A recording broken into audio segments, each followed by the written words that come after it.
The last days. It must have been written many times that a man reveals all his life in the way he dies. This was true of Muhammad Ali Jinnah.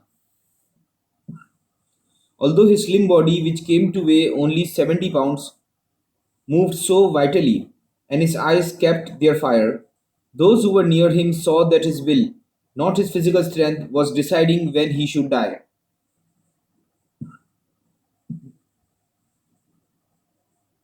Miss Jinnah has recalled. For several years before his death, there was a constant tug of war between his physicians and the Qaid-e-Azam. They wanted him to take long intervals of rest and short hours of hard work, but it did exactly the opposite. Knowing full well the risk he was running, often his doctors complained to me that he ignored their advice. Whenever Miss Jinnah said to her brother, "You must see a doctor," he would answer, "No, I've got too much to do. I can't waste my time." Back in the bungalow at Ziyarat, 23 days after the opening of the State Bank, the Qaid had to yield, with more stubbornness than grace, to the constant care of a doctor. Lieutenant Colonel Elahi Baksh, a graduate of Guy's Hospital, London, who had also played cricket for Leicester, was chosen for the task.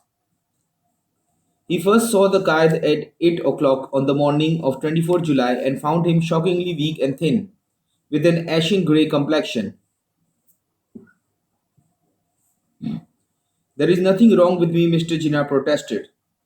"I have stomach trouble and exhaustion, due to overwork and worry. For 40 years I have worked for 14 hours a day, never knowing what disease was." He went on with the insistence of an advocate pleading a case in which he did not believe, rather than with the despair of a sick man. "For the last few years I have had annual attacks of fever and cough.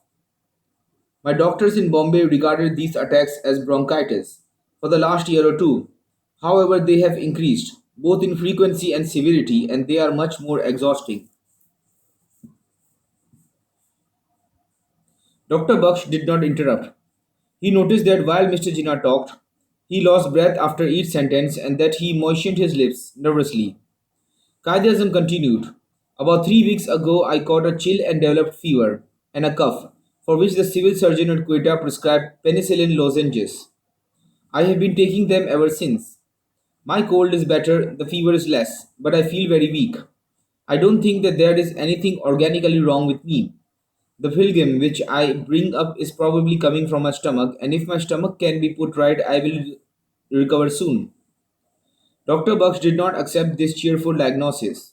Other doctors were summoned and tests were made.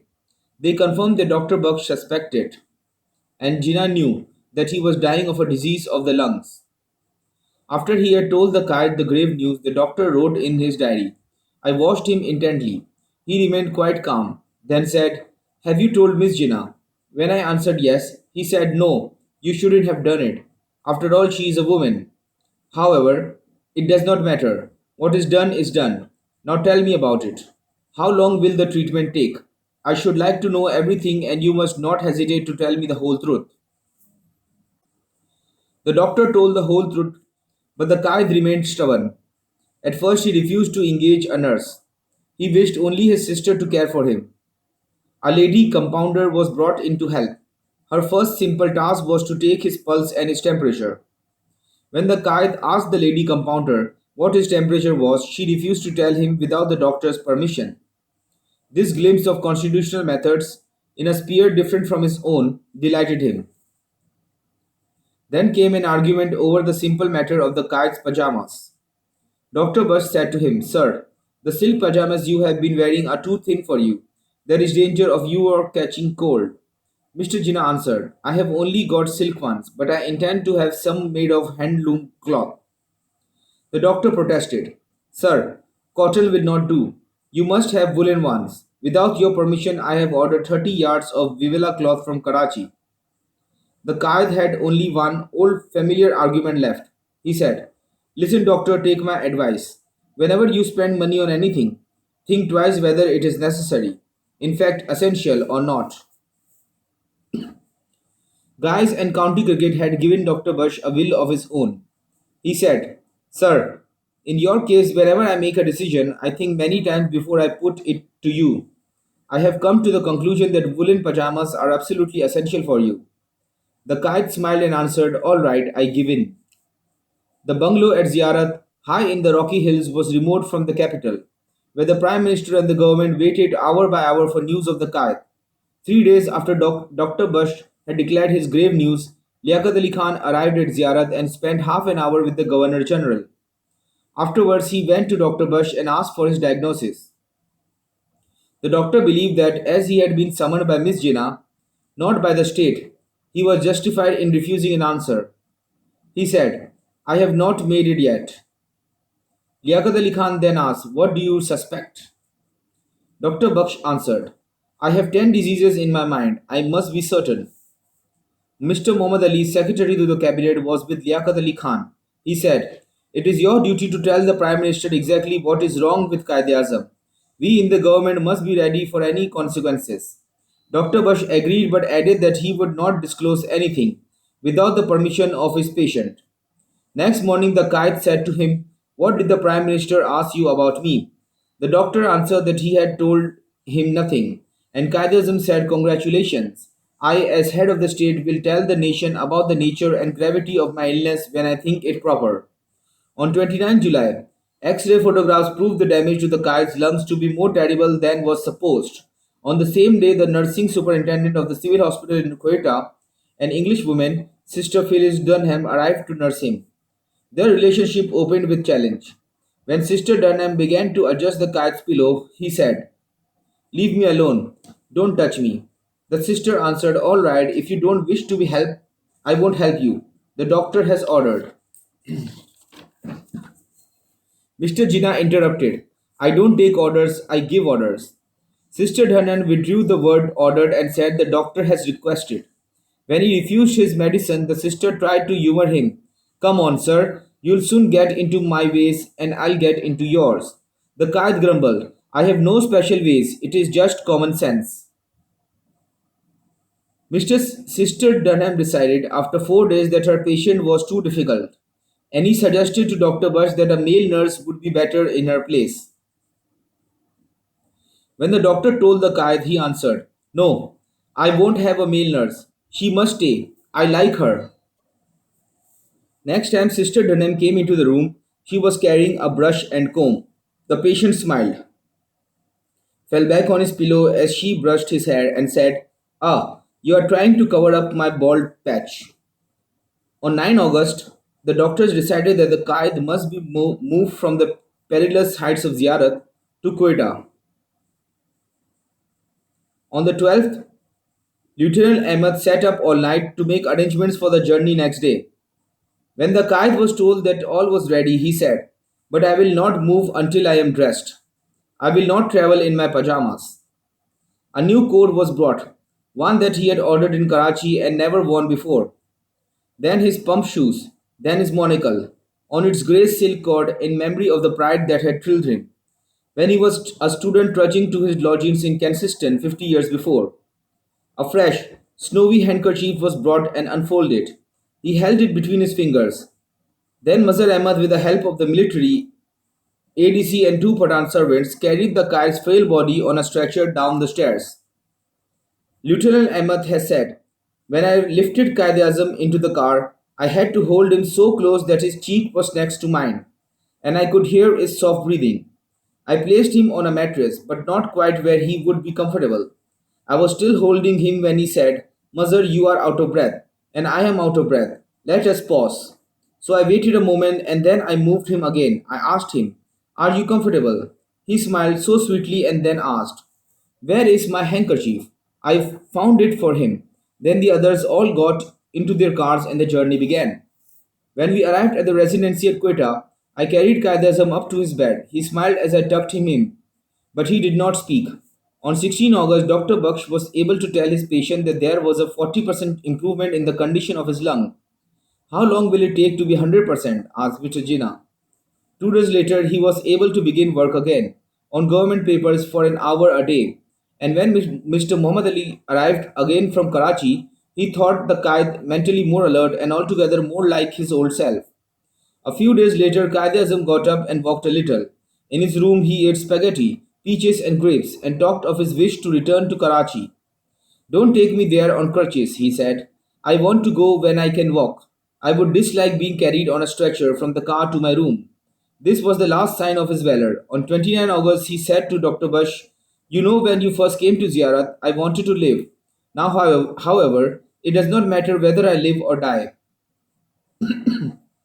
Dr. Bush wrote in his diary afterwards, "I noticed tears in his eyes. I could not account for his dejection. The explanation he offered was that he had completed his job, but I found this enigmatic and evasive. Was his job incomplete 5 weeks before? Had he done something in the meantime which had given him a sense of fulfillment? I could not help feeling that something had happened to undermine his will to live. On the evening of 5th September, the kite developed pneumonia. For 3 days, he suffered increasing temperature and restless spells, during which he muttered what was in his dying mind. Almost the last rambling words were about Kashmir. He suddenly raised his voice in anger and said, "The Kashmir Commission have an appointment with me today. Why haven't they turned up? Where are they?" On 10 September, Dr. Bush had to tell Miss Jinnah that there was little hope of her brother living for more than a few days. Next morning, 3 aircraft were landed nearby, including the kite's beautiful Viking, to which he was carried on a stretcher. The British pilot and crew lined up and gave him a smart salute, and slowly Jinnah raised his hand and saluted them in return. Within a few minutes, the aircraft was flying at 7,000 feet over the rugged Quetta Hills. At 4:15 that afternoon, 11 September, the aircraft landed in Mauripur, where the thousands of Pakistanis had waited to welcome the Qaid on the great day of his flight into Karachi. 13 months before, there was but a small group of people to meet him now. The arrival had been kept as private and secret as possible, and even the Prime Minister had been telephoned from Quetta and asked not to come to the aerodrome. Near the aircraft stood Colonel Geoffrey Knowles. He watched the stretcher being carried out of the aircraft, and as it was turned towards the blazing sun, he saw the kite's hand move from the covers, rising slowly to shield his eyes. The stretcher was placed within an army ambulance. Miss Jinnah and Sister Dunham climbed in, and the journey into Karachi began. Soon after, the little procession had passed by a crowded refugee slum outside the city. The ambulance broke down. For over an hour, the driver fiddled hopelessly with the engine until another ambulance was brought from Karachi. Sister Dunham has described the terrible hour of waiting. "We were still near enough to the refugee camp and the mud to be pestered by hundreds of flies. I found a piece of cardboard and fanned Mr. Jinnah's face to keep the flies away. I was alone with him for a few minutes, and he made a gesture I shall never forget. He moved his arm free of the sheet and placed his hand on my arm. He did not speak, but there was such a look of gratitude in his eyes. It was all the reward I needed for anything I had done. His soul was in his eyes at that moment." The last lap of the journey began. There was no flag on the ambulance, so it moved through the city unnoticed by the crowds who had come out to enjoy the first cool breeze of evening. At 10 minutes past 6 o'clock, the ambulance arrived at Government House, and the Qaid was carried up to his room. The doctors and Sister Dunham tried to stimulate him with a heart tonic, but he was so weak that the potion dribbled from the corners of his mouth. The bells of the Anglican cathedral sounded 7 o'clock. A few minutes later, the Muslim muezzins began to climb to the minarets above the mosque to call the people to their sunset prayers. "God is the greatest, God is the greatest. I bear witness that nothing deserves to be worshipped but God. I bear witness that Muhammad is the messenger of God. Come to prayer, come to prayer. God is the greatest, God is the greatest. Nothing deserves to be worshipped but God." The doctors raised the end of Qaid-e-Azam's bed to hasten the flow of blood to his heart. Then they tried to inject a drug into his veins, but the veins had collapsed. At 9:50, Dr. Bush leaned over and whispered, "Sir, we have given you an injection to strengthen you, and it will soon have its effect. God willing, you are going to live." Qaid-e-Azam moved his head and spoke for the last time. He said, faintly, "No, I am not." 30 minutes later, he died.